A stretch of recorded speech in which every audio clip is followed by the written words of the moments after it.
ಬೆಳಗಾವಿಯಲ್ಲಿ ಸಿದ್ದರಾಮಯ್ಯ ಅವರಿಗೆ ಪ್ರತಿಭಟನೆಯ ಬಿಸಿ ತಡ್ತಾ ಇದೆ. ಬೆಳೆಗೆ ಪರಿಹಾರ ನೀಡುವಂತೆ ಆಗ್ರಹಿಸಿ ಪ್ರೊಟೆಸ್ಟ್ ನಡೆಸ್ತಾ ಇದ್ದಾರೆ.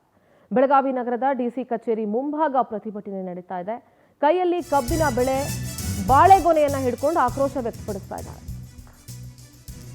ಬೆಳೆಗೆ ಪರಿಹಾರ ಕೊಡಿ ಅಂತ ಹೇಳಿ ಆಗ್ರಹಿಸಿ ಪ್ರತಿಭಟನೆ ನಡೀತಾ ಇದೆ. ಬೆಳಗಾವಿ ನಗರದ ಡಿಸಿ ಕಚೇರಿ ಮುಂಭಾಗ ಈ ಪ್ರತಿಭಟನೆ ನಡೀತದೆ. ಕೈಯಲ್ಲಿ ಕಬ್ಬಿನ ಬೆಳೆ ಬಾಳೆಗೊನೆ ಹಿಡ್ಕೊಂಡು ರೈತರು ಆಕ್ರೋಶ ಹೊರಹಾಕಿದ್ರು. ಸರ್ಕಾರದ ವಿರುದ್ಧ ಅನ್ನದಾತರು ಘೋಷಣೆಗಳನ್ನು ಕೂಗಿದ್ರು. ಸಿಎಂ ಮಾರ್ಗದಲ್ಲಿ ಪ್ರತಿಭಟನೆ ನಡೆಸ್ತಾ ಇದ್ದಾರೆ ರೈತರು. ಬೆಳಗಾವಿಯಲ್ಲಿ ಮುಖ್ಯಮಂತ್ರಿಗಳಿಗೆ ಪ್ರತಿಭಟನೆಯ ಬಿಸಿ ತಟ್ಟಿದೆ.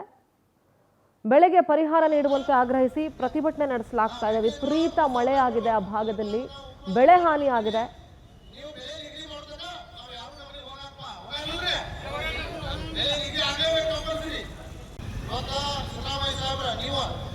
ಕಬ್ಬಿಗೆ 50,000 ರೂಪಾಯಿ ಟನ್ನಿಗೆ ಘೋಷಣೆ ಮಾಡಿ ಹೋಗ್ಬೇಕು. ಇಲ್ಲಪ್ಪ ಅಂದ್ರೆ ಮೆಕ್ಕೆಜೋಳ 3,000 ರೂಪಾಯಿ ಕೊಡ್ಬೇಕು. ಇಲ್ಲಪ್ಪ ಅಂದ್ರೆ ನಾವು ಉಗ್ರವಾದ ಹೋರಾಟ ನಾನು ಉಗ್ರದ ಅದ್ರ ಬದಲು ನಿಮ್ಗೆ ಯಾರೂ ಚಿಂತನೆ ಇಲ್ಲ. ಇವತ್ತು ಅವ್ರ ಮನೆ ಕಷ್ಟ ಕೇಳೋದೇ ಇಲ್ಲ. ಯಾಕಪ್ಪ ಅಂದ್ರೆ ರೈತ ಇವತ್ತು ಸಾಲ ಮಾಡಿ ಒಂದು ರೈತ ದೇಶ